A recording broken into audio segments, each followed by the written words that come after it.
মেসিকে খেপানোর ফল যে কতটা ভয়ঙ্কর হতে পারে তা সেদিন হারে হারে টের পেয়েছিল রিয়াল মাদ্রিদ। ওই দিন কিছু বুঝে ওঠার আগেই বার্নাব্যুর গ্যালারিতে থাকা ৮০,০০০ দর্শককে থমকে দিয়ে তিনি জানান দেন, মেসি রাজত্ব এই তো এখানে, রিয়ালের মাটিতেই খুঁটি গেড়ে গেলাম। সাল ২০১৭ এল ক্লাসিকো নামটা যেন সার্থক হয়েছিল ২৪ এপ্রিলের সে ম্যাচে। কি ছিল না তাতে? আক্রমণ, পাল্টা আক্রমণ, গোল, পাল্টা গোল। খেলোয়াড়দের মেজাজ হারানো, নাটকীয়তা সবকিছু যেন পর্ষা সাজিয়ে বসেছিল রিয়ালের মাঠ সান্তিয়াগো বার্নাব্যুতে। ছিল লাল কার্ডও।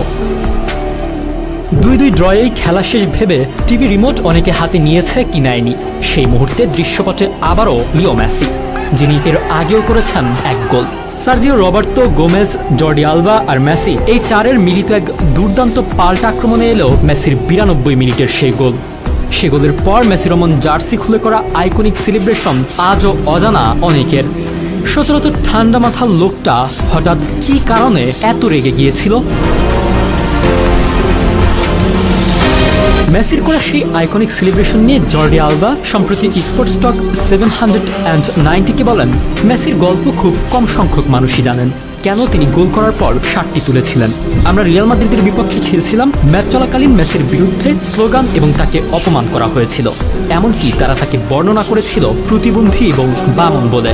মেসি এটা পছন্দ করেননি। এমনকি ড্রেসিং রুমেও তিনি রেগে গিয়ে সুয়ারেজকে বলেন, এই মানুষগুলো তারা ফুটবলের সৌন্দর্য নয়, এবং দ্বিতীয়ার্ধেও তারা তা করতে থাকে। মেসি জয়সূচক গোল করলে তিনি তাদের দিকে এগিয়ে গিয়ে শার্টটি তুলে নেন। তিনি সবাইকে চুপ করে বললেন, নামটা মনে রেখো।